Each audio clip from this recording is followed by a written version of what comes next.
आज থেকে 540 বছর পূর্বে কলিকালের মাটিতে শ্রীকৃষ্ণ চৈতন্য মহাপ্রভুর শুভ আবির্ভাব। মানুষের দরজায়, মানুষের সাজে, মানুষের বেশে ভগবান গিয়ে দাঁড়িয়েছেন। আজকে যেমন আপনারা ভগবানের কথা শুনবার জন্য ছুটে এসেছেন, যেদিনকে ভগবানের জন্ম হয়েছিল নবদ্বীপের মাটিতে, সেদিন তাকে দেখবার জন্য সকলে ছুটে গিয়েছিল। আজ থেকে 3 বছর পূর্বে আমি যখন এই হরিসভায় এসেছিলাম, তখন এই মন্দির সম্পূর্ণ হয়নি, কাজ চলছে। হ্যাঁ, প্লাস্টার হয়েছে। তো সেদিনকে কমিটির যারা সদস্য রয়েছেন তারা আমাকে কথা দিয়েছিলেন যে দাদা, যে বছর আমাদের মন্দির সম্পূর্ণ হবে আমরা সেই বছরই আপনাকে আবার আনবার চেষ্টা করব। তো যাই হোক, মন্দিরও সম্পূর্ণ হয়েছে, আর আমাদের তারিখের সঙ্গে কীর্তনের তারিখটাও মিলে গেছে, যার জন্য আমরা পুনরায় ভগবানের চরণতলে আসতে পারলাম। এত সুন্দর মন্দির হয়েছে আপনাদের মদনপুরে। আপনারা সকলে যাতে সেই মন্দিরের গৌরব অক্ষুণ্ণ থাকে, আপনারা সতত সেই চেষ্টা করবেন। আমার নিতাই গৌরের চরণে এই আশা, এই প্রার্থনা আমরা রাখলামও। এবং সেই সঙ্গে সঙ্গে কমিটির পক্ষ থেকে সকলের যত ভক্তমণ্ডলী এবং শ্রোতাবর্গগণ এসেছেন, সকলের কাছে স্বনির্বন্ধ অনুরোধ, প্রত্যেকের জন্যে প্রসাদের ব্যবস্থা আছে। কেউ প্রসাদ না পেয়ে অভুক্ত অবস্থায় বসে কীর্তন শুনবেন না। সকলের জন্য প্রসাদ আছে, সকলে প্রসাদ পাবেন, কীর্তন শুনবেন। আমার পরেও কীর্তন রয়েছে, তারপরেও কীর্তন রাসলীলা রয়েছে, আপনারা প্রত্যেকে শুনবেন, প্রসাদ পাবেন কমিটির পক্ষ থেকে। এটি আমাকে জানাতে বলা হয়েছিল। আমি সকলের চরণে এই নিবেদন, এই বার্তা নিবেদন করলাম। জানিদাই গৌর হরি বল। যে কথায় ছিলাম, শ্রী গৌরাঙ্গের 2টি পদ, যার ধন সম্পদ সে জানে ভগতি রস সার। হ্যাঁ, মায়েরা কথা বলবে না, একদম নিস্তব্ধ, নীরব হয়ে যাও, মুখ বন্ধ। শ্রী গৌরাঙ্গের 2টি পদ, যার ধন সম্পদ সে জানে ভগতি রস সার। পৃথিবীতে প্রত্যেকটি মানুষকে চলতে গেলে 2টো করে পায়ের দরকার হয়। এটা নতুন করে বলার কোনো অবকাশ রাখে না। সব মানুষের চলতে গেলেই 2টো করে পায়ের দরকার, এটা আপনারাও জানেন, আমরাও জানি।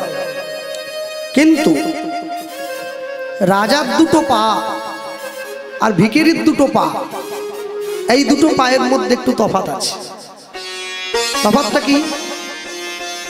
রাজা তার রাজ ঐশ্বর্যের কারণে জগতে পূজিত হয়, আর যে গরিব হয়, সমাজের নিম্ন শ্রেণীর মানুষ হয়, মানে যার অর্থ নেই, যার ধন সম্পত্তি নেই, সেই মানুষটা অর্থ না থাকার জন্যে সমাজের কাছে ভালোবাসা থেকে বঞ্চিত হয়।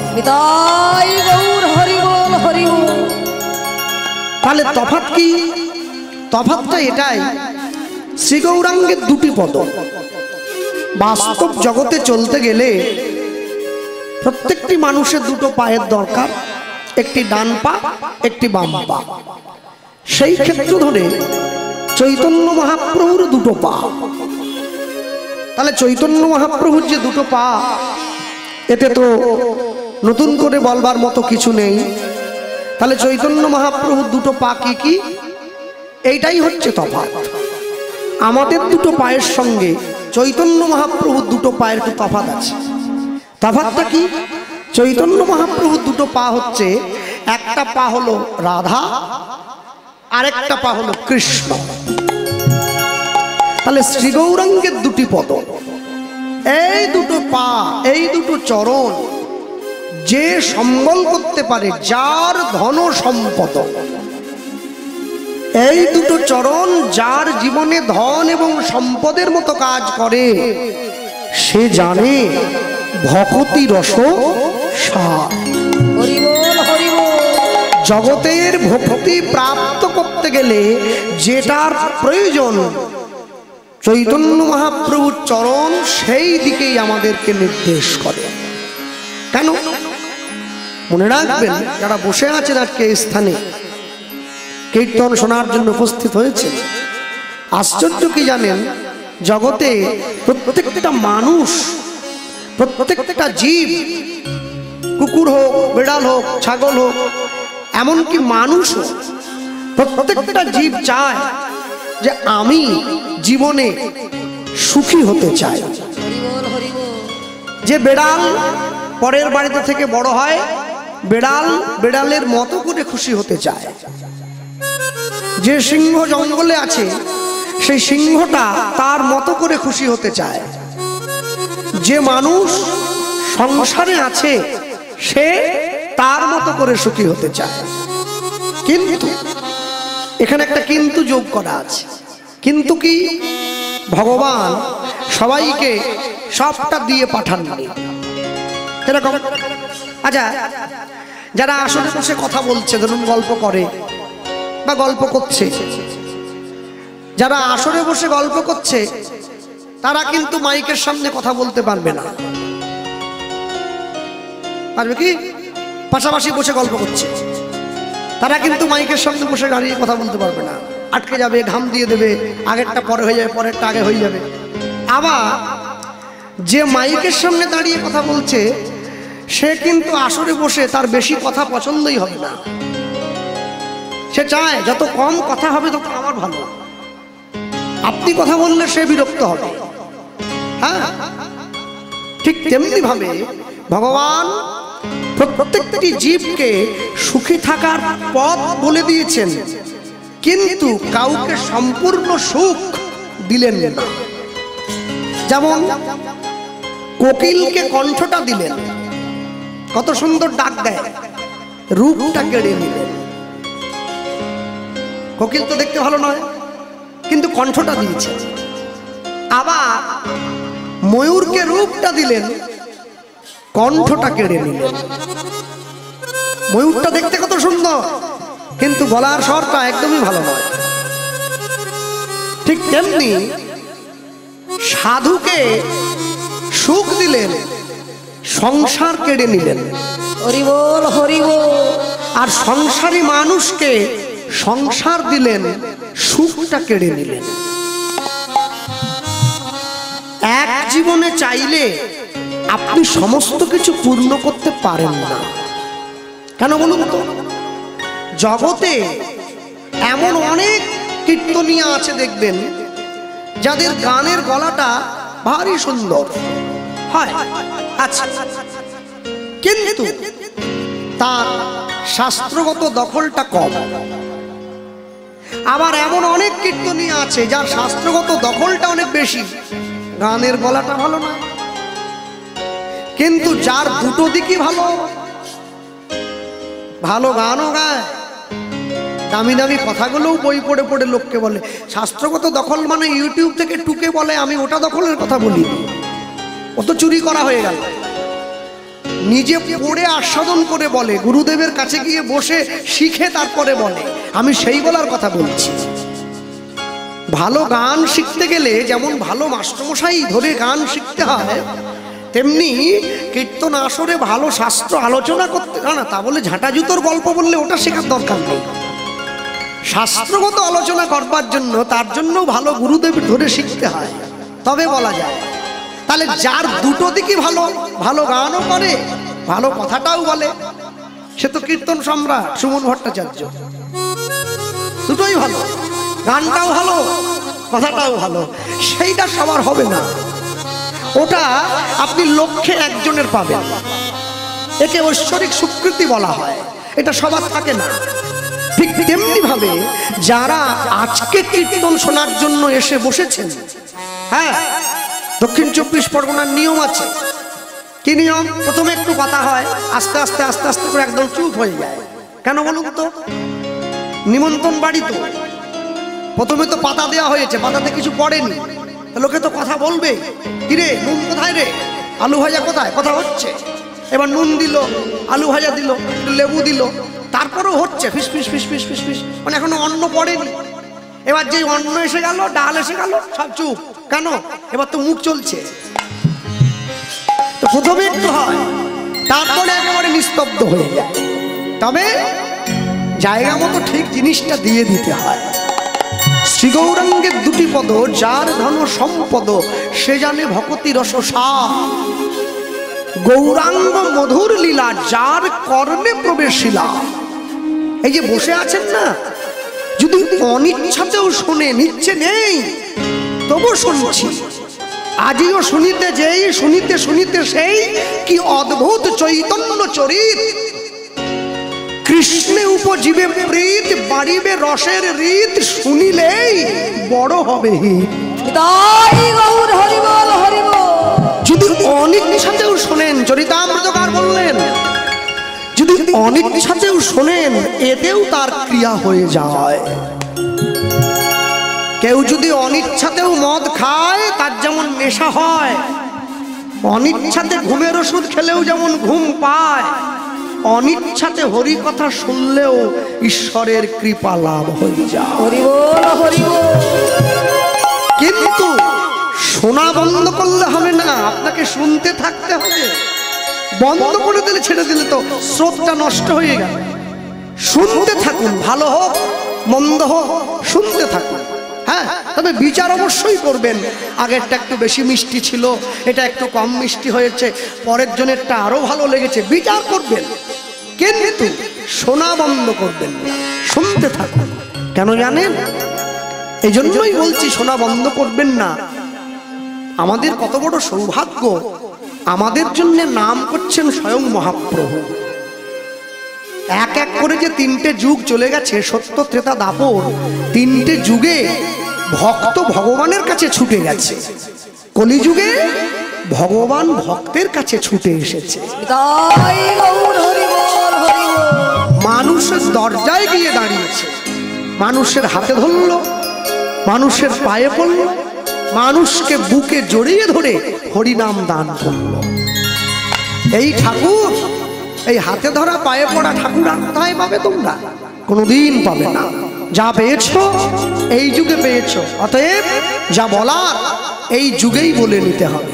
হ্যাঁ, দেখো না, আজ থেকে 20 বছর পিছিয়ে গেলে মদনপুর গ্রামে যখন কোনো মেয়ে বিয়ে করে বাবার বাড়ির থেকে শ্বশুর বাড়িতে আসতো, তখন যেটা দেখা যায়নি এখন সেটা দেখা যাচ্ছে। কি, একটা মেয়ে যখন বাবার বাড়ির থেকে শ্বশুর বাড়িতে আসছে, যখন গাড়ির থেকে নতুন বউ নামছে, পাড়ার লোক যখন ভিড় করে বৌমা দেখতে গেছে, সকলে দেখছে নতুন বউ তার গলায় তুলসীর মালা, কপালে তিলক, হাতে জপের মালা নিয়ে আছে।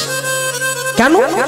সে জানে আমার জীবনের সব পড়ে থাকবে, আমাকে চলে যেতে হবে, এখন থেকে নিজের কাজটা করছে। তাই মহাজন লিখছেন, গৌরাঙ্গের নাম নিলে উপকার কি হয়? উপকারটা এইখানে। কি? ওগো যে গৌরাঙ্গে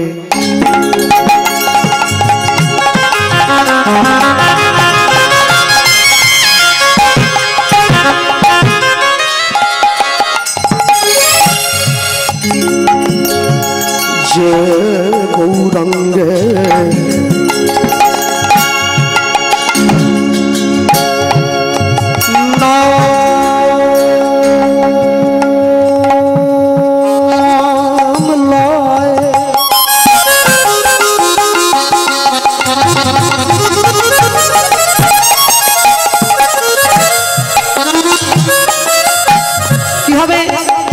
গৌরাঙ্গের নাম নিলে তার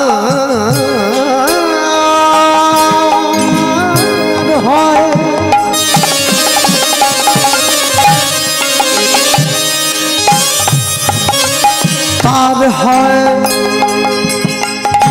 কৃষ্ণ প্রেমোদয়, প্রেমোদয়। ওই না যে গৌরাঙ্গে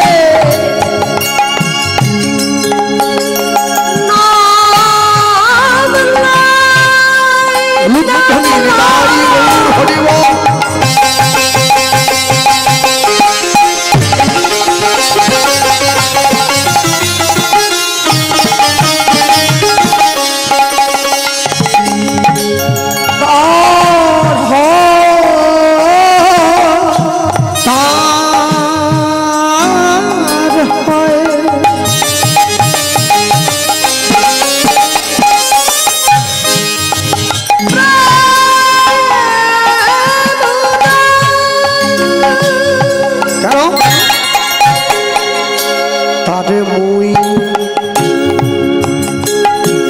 চাও বলিহারি তারে মুই যাও বলিহারি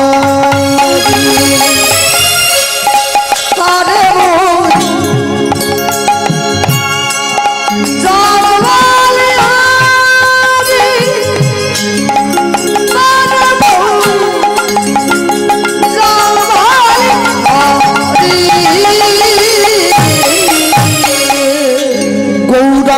গুণতে ঝুরে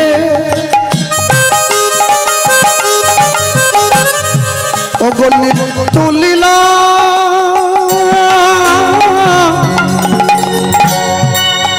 নিত্য লীলা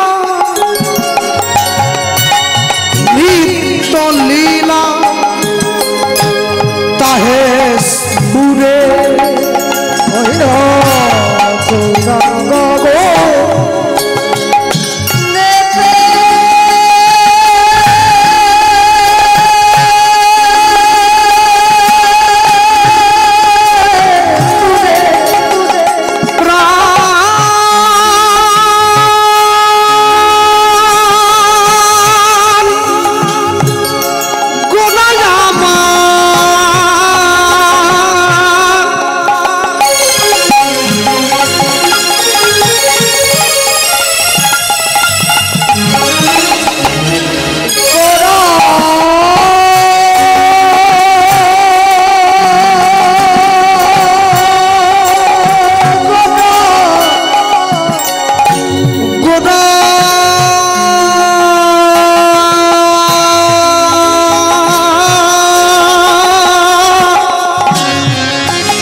যে ভগবানকে ভালোবাসে ভগবান তাকেও নাম দিয়েছে যে ভগবানকে ভালোবাসে না ভগবান তাকেও নাম দিয়েছে তফাৎ কি যে ভগবানকে ভালোবাসে সে যখন ভগবানের নাম গ্রহণ করছে তার মধ্যে ভক্তি আছে তার মধ্যে শ্রদ্ধা আছে তার মধ্যে আবেগ আছে তার মধ্যে বিবেক আছে জাগ্রত চৈতন্য সত্তা সদা সর্বক্ষণ বিরাজমান হরি বল হরি বল কিন্তু যে ভগবানকে ভালোবাসে না সে যখন ভগবানের নাম গ্রহণ করছে তার মধ্যে চৈতন্য সত্তা ঘুমন্ত অবস্থায় আছে ফলে সে নাম অশ্রদ্ধা সহকারে গ্রহণ করছে হরি বল হরি বল হ্যাঁ দেখেন না রাস্তার পাশ দিয়ে যখন চলে যান যদি কোনো লোক নেশা করে বসে থাকে সে হয়তো আপনাকে চেনে কিন্তু সেই মুহূর্তে নেশা করেছে তো সে আপনাকে দেখে নেশার ছলেই বলল হরি বল এটা কিন্তু সে জাগ্রত চেতনায় বলেনি সুপ্ত চেতনায় বলেছে মহাপ্রভু বললেন কেউ যদি এইভাবেও আমার নাম বলে এতেও যদি হরে কৃষ্ণ বলে এতেও যদি রাধে রাধে বলে এতেও সে গোবিন্দ চরণ প্রাপ্ত হবে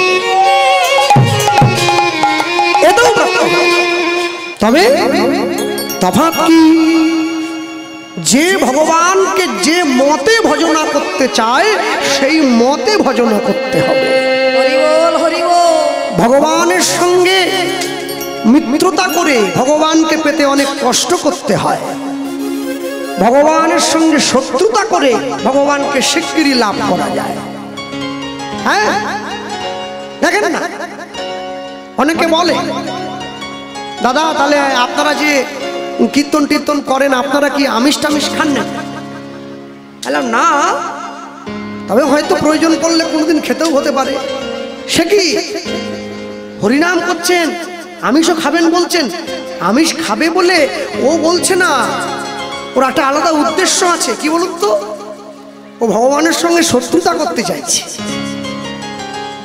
তো জানে শত্রুতা করে ভগবানকে আগে লাভ করা যায় তাহলে আপনারা প্রশ্ন করতেই পারেন যে ভগবানকে লাভ করতে গেলে কি নিরামিষ খেতে হবে?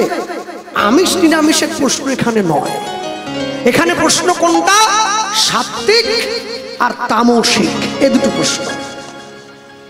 হ্যাঁ, ভগবান যদি সত্য বস্তু হয় তাকে পাওয়ার জন্য সাত্ত্বিক আহার গ্রহণ করা, আর আপনি যদি মনে করেন ভগবান তামসিক, তাহলে তাকে পাওয়ার জন্য আপনি তামসিক খাদ্য গ্রহণ করবেন।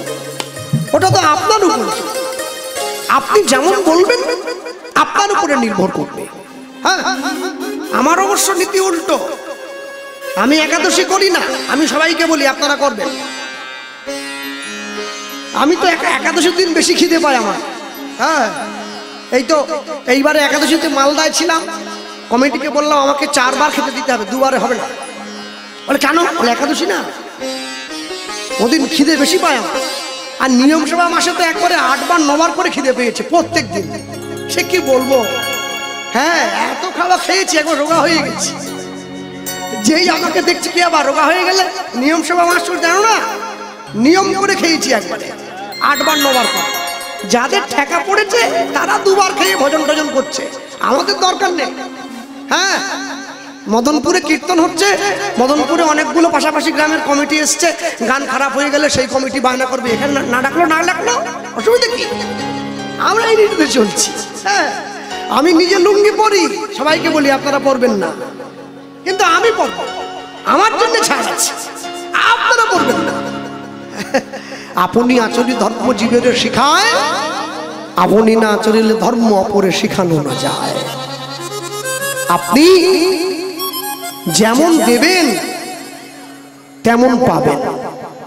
আপনি যদি ঈশ্বরের সম্মুখে দাঁড়িয়ে 2 দেন, আপনি 2 ফেরত পাবেন, 3 পেতে পারেন, 4 পেতে পারেন, কিন্তু 5 চাইলে কোনোদিন পাবেন না। আপনি তো দিয়েছেন 2, পাবেন কি করে 5?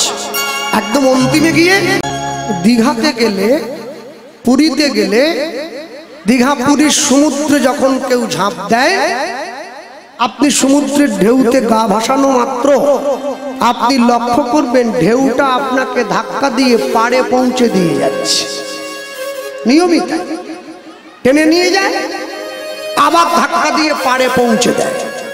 কিন্তু কেউ যদি চৈতন্য মহাপ্রভুর হরিনামের সমুদ্রে ঝাঁপ দেয়, তাকে আর পাড়ে আসতে হয় না, মহাপ্রভুর চরণ তাকে নিজের দিকে টেনে নিয়ে যায়।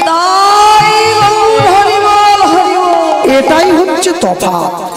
চলো ছোট্ট করে আমরা গৌরচন্দ্রিকা শুনলাম, লীলা মাধুর্যের মধ্যে প্রবেশ করি। প্রবেশ করতে গিয়ে বলি, সবার আগে আমার আগে, হ্যাঁ আমার সঙ্গে বিশেষ পরিচিতি আছে, আমার থেকে বয়স অনেক ছোট, গৌরী দেবী সরকার, যিনি কীর্তন গাইলেন। এখন দক্ষিণ 24 পরগনা হিসেবে কতটা উপযুক্ত কীর্তন হয়েছে সেটা আমি বলছি না, তবে গেয়েছেন খুব ভালো, খুবই ভালো গেয়েছে। আর একটা কথা আমাদের ভুলে গেলে হবে না, ওরা তো নবদ্বীপের মানুষ, ওরা ওইভাবেই গান গেয়ে গান শিখে অভ্যস্ত, ওরা ওই ধরনেরই গান বাজনা করে, ওটাই ওদের ধারা। তো যাই হোক, আমি বলতে গিয়ে বলি সবার আগে, মাঝে মাঝে আমি একটু আশ্চর্য হই, কেন জানেন? এই যে নভেম্বরের 4 তারিখ থেকে আমাদের পশ্চিমবঙ্গে নতুন একটা নিয়ম চালু হয়েছে, দেখেছেন তো? যাকে আপনারা এসআইআর নাকি বলছেন। তো এসআইআর যে শুরু হয়েছে, যারা প্রকৃত বঙ্গবাসী, যারা প্রকৃত ভারতীয় নাগরিক, তারা থাকবে, আর বাকিদের ঝোলা নিয়ে ওপারে চলে যেতে হবে। যদি নাও যায় কম করে সুন্দরবন। এখন কথা হলো, এই সুযোগে 2টো উপকার হচ্ছে। উপকারটা কি? প্রথম উপকারটা হলো, যারা ভারতবর্ষের নাগরিক নয় তারা আর এই দেশের সম্পত্তি ভোগ করতে পারবে না, এটি প্রথম উপকার। দ্বিতীয় উপকার হচ্ছে, অনেক অনেক ছেলে মেয়েরা 2002 সালের আগে বা পরে তাদের বুড়ো বাপ-মাগুলোকে বৃদ্ধাশ্রমে রেখে এসেছে, তারা আর খোঁজও নেয় না।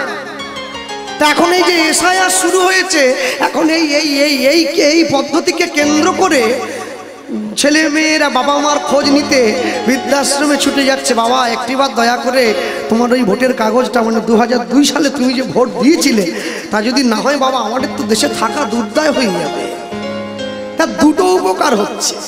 ঠিক তেমনি হরিনাম সংকীর্তনের অনেকগুলো উপকার আছে, একটা দুটো নয়, 8টা উপকার। চেতো দর্পণ মার্জনম ভব মহাদাবগ্নি নির্ব্যাগনম শ্রেयो ভৈরব চন্দ্রিক বিতরণম বিদ্যাবধূ জীবনম আনন্দম বুদ্ধিবর্ধনম প্রতিপদম পুরুণামৃত স্নাগনম পরমাত্মা স্বাপনম পরম বিজয়তে শ্রীকৃষ্ণ সংকীর্তনয়ম কৃষ্ণ সংকীর্তনয়। 8টা উপকার। ঠিকই চেতো দর্পণ মার্জনম, চিত্ত দর্পণটা মার্জিত হয়। ভব মহাদাবাগ্নি নির্ব্যাপনম, যে দাও দাও করে ভবসমুদ্রের মাঝে সংসার রূপী আগুন জ্বলছে, আদি দৈবিক আদি ভৌতিক আদি আধ্যাত্মিক, সেই জ্বালা নির্বাপিত হয়। এরপর আনন্দম বুদ্ধিবর্ধনম, আনন্দ এবং বুদ্ধি বৃদ্ধি পায়। বিদ্যাবধূ জীবনম, বিদ্যাবতী বধূর মতো জীবন কাটে। শ্রেয় কৈরব চন্দ্রিক বিতরণম, সুন্দর চন্দ্রের কিরণের মতো আলোক ছটা বিচ্ছুরিত হয়। এবার সবার শেষে গিয়ে বললেন পরমাত্মা স্বাপনম পরম বিজয়তে শ্রীকৃষ্ণ সংকীর্তনয়ম। যে পরমাত্মা এতদিন পর্যন্ত সংকীর্তনের অভাব বোধ করছিল, সেই পরমাত্মা তোমার ঈশ্বরের চরণ প্রান্তে ধাবিত হয়। আমরা বলতে গিয়ে শুনব লীলা মাধুর্য যা পরিবেশন হবে আজকে এই জায়গায় দাঁড়িয়ে গৌরচন্দ্রিকার শেষে। আজকে এই জায়গায় দাঁড়িয়ে আমরা ভগবান শ্রী গোবিন্দের সখ্য প্রেমের কথা শুনছি। আস্তে ভগবান বৃন্দাবনে 2 রকমের মানুষকে ভালোবেসেছেন, সকলে মনে রাখো। 2 রকম, কথা বলবেন না কেউ, কথা নয়।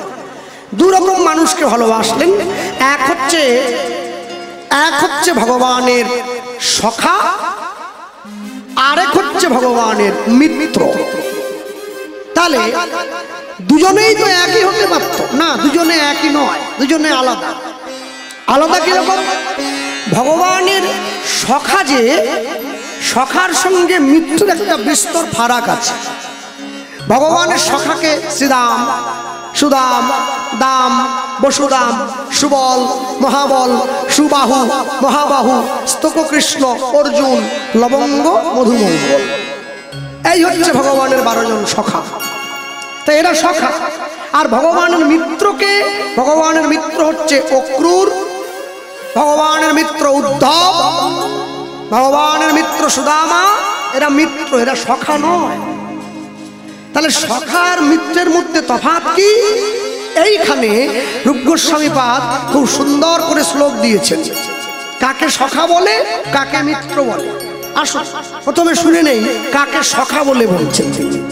সখাকে কৃষ্ণস্তু আত্মচৈবনম দেহি তন্তু কলেবনম দেহস্তু কৃষ্ণস্ত্যইতি প্রিয়ং কৃষ্ণ ভাতি সদা। এই হচ্ছে সখা। সখা হলো সেই মানুষজন যারা কৃষ্ণ সুখে সুখী হয়, কৃষ্ণ দুঃখে দুঃখী হয়। গোবিন্দ কালীদহের জলে ঝাঁপ দিল কালীয় নাগকে মারবার জন্যে।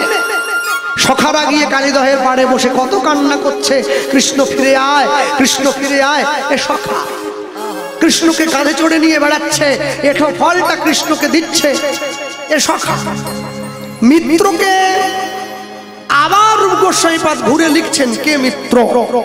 প্রেমাস্তু প্রিয়বর্ধনম মিত্রাস্তু গোবিন্দস্যম পরমাত্মা সদা ভাতি মিত্র নাম চৈব কেবলম। এই হচ্ছে মিত্র। মিত্রকে, ভগবানের মিত্র হচ্ছে সেই মানুষজন যারা কৃষ্ণের দুঃখে দুঃখী হয়। কৃষ্ণ যদি কালীদহে ঝাঁপ দেয় তো তারা কালীদহের পাড়ে বসে কাঁদে, কিন্তু কৃষ্ণকে বাঁচাবার জন্য কেউ ঝাঁপ দিয়ে পড়ে না। ওই জায়গায় যদি মিত্র থেকে থাকে, যে ভগবানের মিত্র, সে কিন্তু দুবার চিন্তা করবে না, সে ঝাঁপ দিয়ে জলে পড়ে যাবে। প্রাণ যায় যাক আর প্রাণ থাকে থাকুক। এটাই হচ্ছে সখার সঙ্গে মিত্রের তফাৎ। সখা কৃষ্ণের জন্য কষ্ট পায়, আর মিত্র কৃষ্ণের জন্য নয়, কৃষ্ণ কষ্ট পাচ্ছে এটা ভেবেই সে কষ্ট পায়। এটাই হচ্ছে সখার সঙ্গে মিত্রের তফাৎ। আমরা শুনছি ভগবানের পরম মিত্রের কথা হরিবাসরে বসে আমাদের বর্তমান সন্ধ্যকালীন কীর্তনে আশ্চর্যিত গীত লীলা মাধুর্য। ভগবানের পরম মিত্র, ভগবানের একনিষ্ঠ কাছের প্রিয় মিত্র কৃষ্ণ মিত্র সুদামার জীবনী কথা। আমি একটুখানি বলতে গিয়ে বলি, কীর্তন জগতে একটা কথা খুব প্রচার আছে বহুল পরিমাণে। কথাটা এটাই, মানুষে প্রচার করেছে শ্রীরাম নাকি সুদামা হয়ে এসেছে কৃষ্ণের সঙ্গে লীলা করবার জন্য। এ কথা সর্বৈব ভুল এবং মিথ্যা। শ্রীরামের সঙ্গে সুদামার কোন রূপ, কোন সম্পর্ক তস্মিনকালে ছিল না, নেই, থাকবেও না। কেন? কৃষ্ণ হচ্ছে পুরুষোত্তম, কৃষ্ণ হচ্ছে প্রেম পুরুষোত্তম, আর সুদামা হচ্ছে বন্ধুস্থ বাৎসল্য ভাবের সখা নয়, সুদামা হচ্ছে মিত্র, অর্থাৎ বর্ধম পুরুষোত্তম প্রেম। এগুলো অনেক বিচারের ব্যাপার আছে, সব হরিবাসরে দাঁড়িয়ে বলা যায় না। একটা সখ্যবেশ অবতার, একটা ভাবাবেশ অবতার, দুটোকে এক করে দিলে কোনোদিন হবে না। তাই শ্রীরাম কোনোদিনের জন্য সুদামা হয়ে আসেনি কৃষ্ণের সঙ্গে লীলা করবার জন্য। এইখানে আমি একটু বলি, মথুরার রাজা, অত্যাচারী রাজা, তার নামটা কি ছিল বলো? কংস। কংসকে আমাদের দেহের মধ্যে যে কাম বা কামনা বাসনা আছে তাকেই কংস বলে বলা হয়। কংসই পারে এই দেহ রাজ্যটাকে ধ্বংস করে দিতে, তাই কংসের থেকে সাবধান। হ্যাঁ, আমাদের দেহে তো একটা কংস নয়, দুটো আছে, একটা কাম আর একটা অহংকার। দুটো কংস নিয়ে আমাদের বসবাস। তো কংসকে বধ করলো কে? বধ করেছে কৃষ্ণ। আর কৃষ্ণকে সাহায্য করেছে কে? তার দাদা বলরাম। দুই ভাই কৃষ্ণকে সাহায্য করলো, কংসকে বধ করলো। কারাগার থেকে দাদু উগ্রসেনকে মুক্তি করে মথুরার সিংহাসনে বসিয়েছে দুইজন। আর এই যে মথুরার সিংহাসনে বসিয়েছে, দাদু বসে পড়েছে। তাহলে উগ্রসেনের আসতে কংসের বোন যদি দেবকী হয় কৃষ্ণের সঙ্গে, আর কৃষ্ণের মা যদি দেবকী হয়, তাহলে উগ্রসেনের সঙ্গে কৃষ্ণের সম্পর্কটা কি একটু বলুন, বলো আগে। মামা বাড়ি ভারী মজা, কিলচড় নাই, শুধু আনন্দ। হ্যাঁ, চুপ করে বসে থাকলে হবে না, বলো। আহা, কংস কে হবে? মামা। তার দাদুকে উগ্রসেন, কংসের বাবা। তাহলে উগ্রসেনের বাড়িটা কৃষ্ণের কি বাড়ি হচ্ছে? ব্যাস, এই তো হয়ে গেল। আগেকার দিনের লোকে বলতো শ্বশুর বাড়ি মধুর হাঁড়ি। মধু মধু মধু বোঝেন তো? হ্যাঁ, শ্বশুর বাড়ি গেলে শুধু বসে থাকা, পায়ের উপরে পা তুলে, আর শাশুড়ি মা একবার সময়ে সময় নিয়ে আসছে ভালো ভালো খাবার। আর এদিকে মামা বাড়ি তো ভারী মজা, কোনো একবারে দুঃখই নেই। দাদু উগ্রসেনকে সিংহাসনে বসিয়েছে কৃষ্ণ বলরাম দুইজন, দাদুর দুই দিকে। আর সম্পূর্ণ মথুরাবাসী ছুটে এসেছে। ছুটে এসে এই দেখো না, জয় জয় ধ্বনি ওঠে।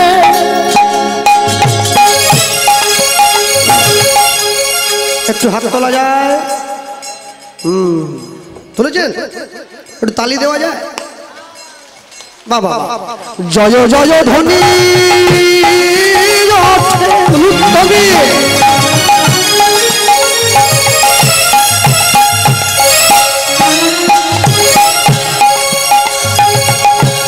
মথুরা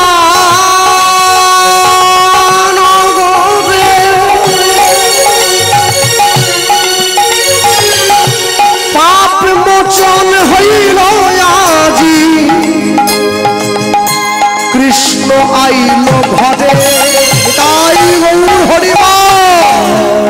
জয় জয় ধ্বনি ওঠে।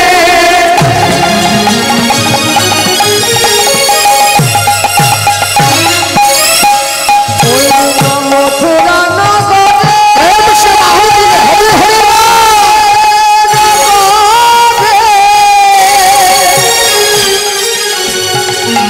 পাপ মোচন হইল আজি হইল আজি কৃষ্ণ আইল ঘরে।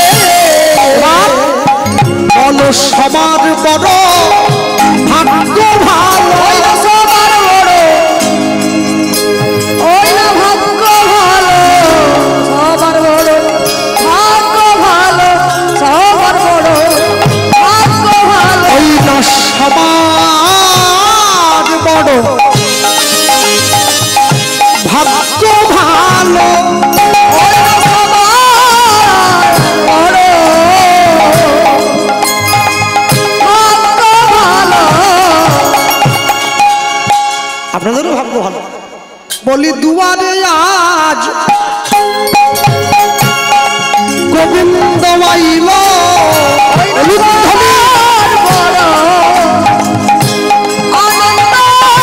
বলি সমাজ বড় ভাগ্য ভালো।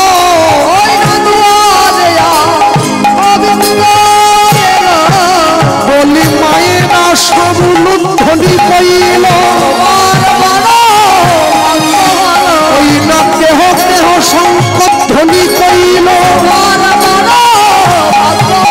এবার প্রেমানন্দে হরি হরি বল হরি বল।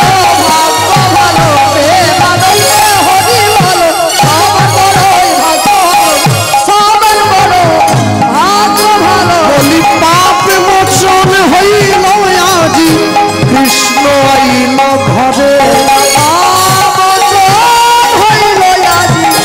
কৃষ্ণ আইল ঘরে। ওই না পাপ মোচন কৃষ্ণ আইল ঘরে। পাপ মোচন হইল আজি। কৃষ্ণ আইল ঘরে। সবাই গিয়ে দাঁড়িয়েছে। বলো ভগবান শ্রীকৃষ্ণচন্দ্র কি জয় মথুরা রাজা উগ্রসেন মহারাজ কি জয়। কৃষ্ণ এসে দাঁড়িয়েছে। দাদু দাদু আমরা আমরা তোমার দুই নাতি, তোমাকে এত কষ্ট করে সিংহাসন দিলাম, হ্যাঁ জানি তো। তা আমরা বলি কি আমরা দুইজন তোমার বাড়ি থাকলে হবে না? থাকবি তো, তোদেরই সব। আহা, যার বাবার কোনো ছেলে নেই, সব মেয়ে, মানে দুটো হোক, তিনটে হোক, চারটে হোক, পাঁচটা হোক, ছটা হোক, ছেলে নেই, সব মেয়ে।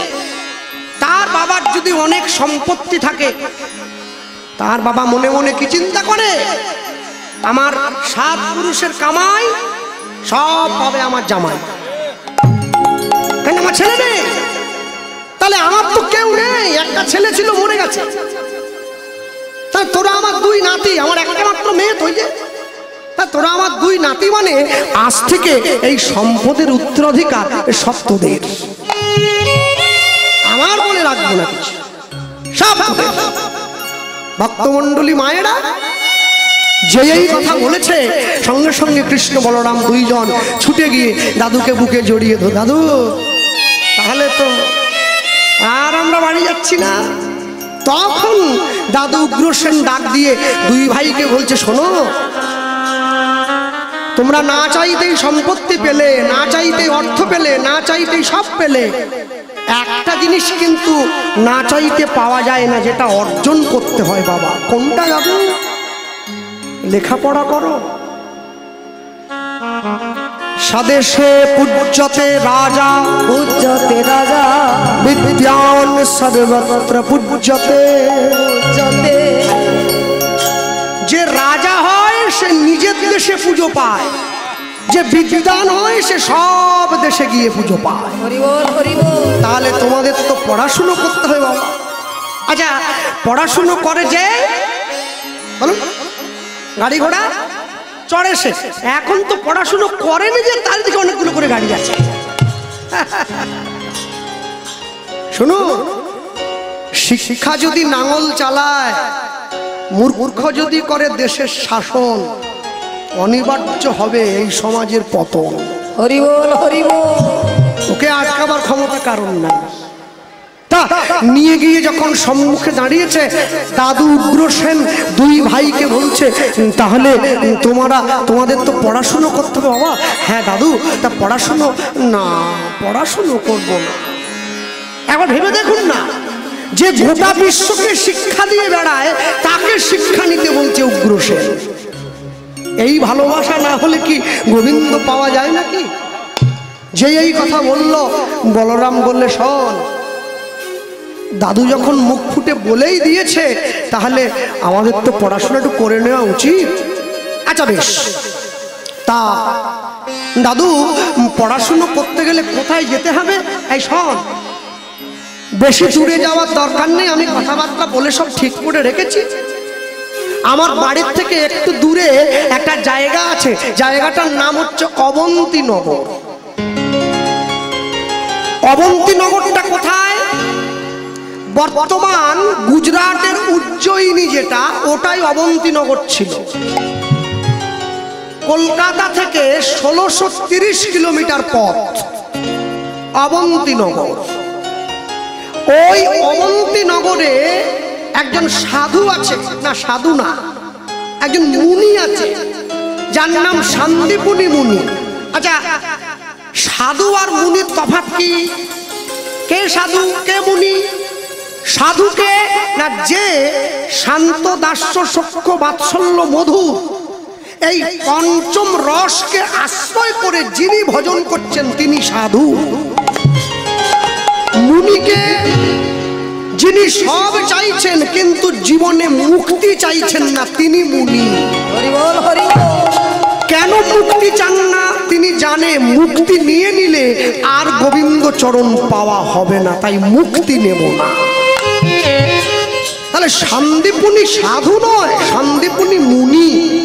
আচ্ছা, তাই শান্তিপুনি মুনি একটা ছোট্ট পাঠশালা তৈরি করেছে কিছু ছেলে মেয়েকে নিয়ে। তা আমি চাই তোরা দুই ভাই সেইখানে গিয়ে শান্তিপুনি মুনির আশ্রমে একটু লেখাপড়া কর। বাহ, তা যেই কথা সেই কাজ। শান্তিপুনি মুনির আশ্রমে দুই ভাই গিয়ে উঠেছে। রাজার ছেলে তো একটু অহংকার থাকবে। আর ওই শান্তিপুনি মুনির আশ্রমে আরেকটা ছেলে পড়তে এসেছে। কে বলুন তো? এই শান্তিপুনি মুনির আশ্রমে পড়তে এসেছে বর্তমান মধ্যপ্রদেশ থেকে একটা ছেলে, যার নাম হচ্ছে সুদামা। সুদামার বাবার নাম হচ্ছে মাটুকা ব্রাহ্মণ, মা হচ্ছে রকনা সুন্দরী দেবী। সুদামা ব্রাহ্মণের ছেলে, ছিন্ন বস্ত্র পরেছে, গোটা গায়ে ধুলো মাখা। সুদামা এসেছে পড়তে। আচ্ছা, আমার কাছে বলুন তো একটা কথা, শিক্ষা কি পয়সা দিয়ে বিচার হতো আগেকার দিনে? তাই যদি হতো তাহলে কৃষ্ণ আর সুদামা কি একই গুরুর কাছে পড়তে পারত? একটা বড় লোকের ছেলে, একটা ভিখিরির ছেলে। বড় লোকের ছেলেরা ইংলিশ মিডিয়ামে পড়ে, গরিবের ছেলেরা খিচুড়ি স্কুলে পড়ে। এ বিদ্যা তখনকার দিনে ছিল না। যে পড়াশোনায় ভালো হবে সেও যে গুরুর কাছে পড়বে, যে মন্দ হবে সেও সে গুরুর কাছে পড়বে। কেন? ভালোকে সবাই ভালো বানাতে পারে, মন্দকে যে ভালো বানাতে পারে সেই তো মাস্টার। হ্যাঁ, আমি নিজে আশ্রমে থেকে লেখাপড়া করেছি, জানেন? আপনাদের সামনে আছে তো নরেন্দ্রপুর রামকৃষ্ণ মিশন। হ্যাঁ, আচ্ছা, যে ছেলেটা মাধ্যমিকে মাথায় মাথায় পাশ করেছে তাকে ভর্তি নেয়।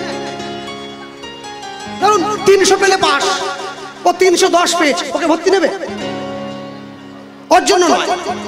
যে ছেলেটা 1000-এর পরীক্ষায় 800 পেয়েছে, মিশন বলছে তুমি এসো, তোমাকে ভর্তি নেব। আহা, ভালোটা তো এমনিই ভালো, ও তো গাছতলায় রেখে দিলেও ভালো হয়ে যাবে। মন্দটাকে ভালো করুন না। হরি বল হরি বল। এই মন্দটাকে ভালো করুন, তবে তো বুঝবো আপনি ভালো করলেন। চৈতন্য মহাপ্রভু জগাই ভাইকে নাম দিতে গেলেন কেন? নবদ্বীপে ভক্ত ছিল না জগাই বাধাই? জগাই বাধাইকে হরিনাম করাতে পারলে তবেই তো হরিনামের মহিমা প্রচার হবে, না হলে কি করে হবে? সুদামা এসে দাঁড়িয়েছে সন্দীপুনি মুনির আশ্রমে বাবাকে সঙ্গে করে, আর কৃষ্ণ বলরামও এসে দাঁড়িয়েছে। কৃষ্ণ বলরাম কেমন আছো তোমরা? আমরা ভালো আছি। গুরুদেব আপনি আমাদের প্রণাম গ্রহণ করবেন। হ্যাঁ, জগতের যত দেবদেবী আছে, কালী, দুর্গা, শীতলা, ষষ্ঠী, মনসা, দেবদেবীদেরকে প্রণাম করবেন বাম দিক থেকে, ভগবানকে প্রণাম করবেন ডান দিক থেকে, সাধুগুরু বৈষ্ণবকে প্রণাম করবেন সামনে থেকে। তা কৃষ্ণ বলরাম দুইজন গিয়ে প্রণাম করেছে। সুদামা বাবার হাত ধরে দূরে দাঁড়িয়ে আছে। ও বাবা এবারে আমি যাই। দাঁড়া, দেখছিস না বাকি ছাত্ররা প্রণাম করছে, সুদামা এক দৃষ্টে তাকিয়ে আছে গোবিন্দের দিকে। বলরামের কিন্তু ব্যাপারটা ভালো লাগছে না। বলরাম দেখি সুদামার দিকে আবার বড় বড় চোখ করে তাকাচ্ছে। বলরাম ভাবছে আমার ভাই যে গায়ে সোনা গয়নাগুলো পড়ে আছে না, সোনার মুকুট, কোমরে সোনার বাঁশি, গোটা গায়ে সোনা গয়না, পায়ে সোনার নুপুর হিরে দেওয়া, গরিবের ছেলে তো চুরি করার ধান্দা করছে মনে হয়। সুদামা তাকিয়ে আছে গোবিন্দ। বলরাম ভাবছে একটু আড়ালে যেতে দে, তারপর তোর একদিন কি আমার একদিন। চুরি জন্মের মতো চুরি শিখিয়ে দেবো একেবারে। সত্যি সত্যি কি সুদামা গোবিন্দের সোনার দিকে দেখছিল না? নিজের বাবাকে ডেকে বলছে, বাবা শোনো কি হয়েছে, ভালো করে দেখো। যে ছেলেটা গুরুদেবকে প্রণাম করছে, গুরুদেবের চরণে হাত দিয়ে, আমাদের বাড়িতে যাকে আমরা ঠাকুরের আসনে বসিয়ে নিত্য নিত্য সেবা করি, নিত্য নিত্য ভোগ লাগাই, এই ছেলেটাকে দেখতে একদম সেই রকম না? সুদামার বাবা এতক্ষণ পর্যন্ত চুপ করেছিল।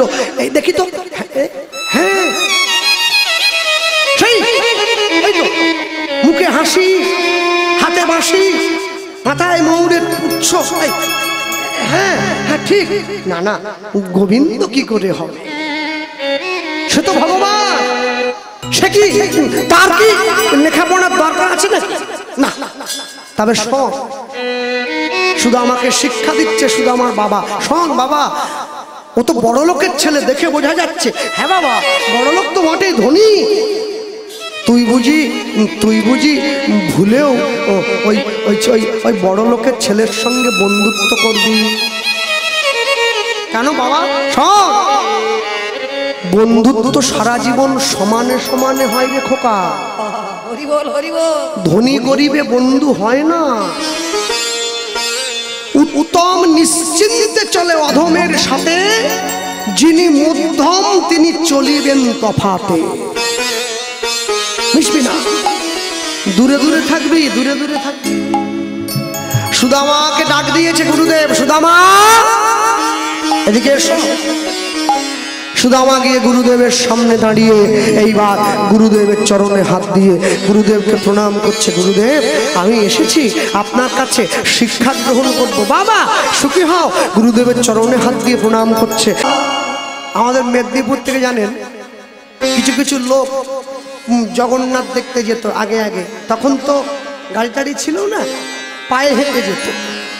মেদিনীপুরে কিন্তু আপনারা মানে বিরাট কোনো বড় মাপের কীর্তনীয় বা বিরাট কোনো বড় মাপের মানুষ ছট করে পাবেন না, কিন্তু মেদিনীপুরে শাস্ত্রজ্ঞ লোক প্রচুর আছে, যারা বই পড়েছে অনেক। তো ওই পায়ে হেঁটে যেত জগন্নাথ দেখতে। হ্যাঁ, আর এই যে পায়ে হেঁটে যেত, একজন ভক্ত পায়ে হেঁটে মেদিনীপুর থেকে জগন্নাথ দেবকে পুরীতে দেখতে গেছে। না না, আমি দীঘার জগন্নাথের কথা বলিনি, পুরীর জগন্নাথের কথা বলছি। হ্যাঁ, পায়ে হেঁটে জগন্নাথ দেখতে গিয়েছে। তা জগন্নাথ যে দেখতে গেছে, এই জগন্নাথ মন্দিরের যে পুরোহিত আছেন, যখনই ওই লোকটা মন্দিরে ঢুকতে গেছে, যে পুরোহিত এসে মন্দিরের দরজায় দাঁড়িয়ে বলছে আপনি ঢুকবেন না। কেন ভাই? এত মানুষে লক্ষ লক্ষ মানুষ জগন্নাথ দেবকে দেখছে, আমি যাব না কেন? বলে জগন্নাথ দেব আপনার মুখটা দেখবেন না বলেছে। আমি কি এমন করলাম জগন্নাথ দেব আমার মুখ দেখবে না? আমি দেখতে খারাপ, মুখ দেখবে না বলেছে? বলে না, আসলে সেটা নয়। তাহলে কেন দেখবে না? কেন দেখবে না জানো? ত্রেতা যুগে যখন রাম রাবণের যুদ্ধ হচ্ছিল, তুমি রাবণের পক্ষে ছিলে, তুমি অসুর ছিলে। ওই ওই ওই ওই অসুরদেরকে ঘন্টা বাজিয়ে ঘুম ভাঙাতে যুদ্ধ করার জন্য। তা তুমি যেহেতু খারাপ মানুষদের সঙ্গে ছিলে, ওই জন্য জগন্নাথ দেব তোমার মুখ দেখবে না। যেই ওই কথা বলেছে, ওই লোকটার মনে দেখবেন কি আনন্দ, জগন্নাথ মুখ দেখবে না। দাও তোমাদের জগন্নাথের মুখ আমিও দেখবো না। দাও, দেখলাম না জগন্নাথ, বয়ে গেল। জীবনে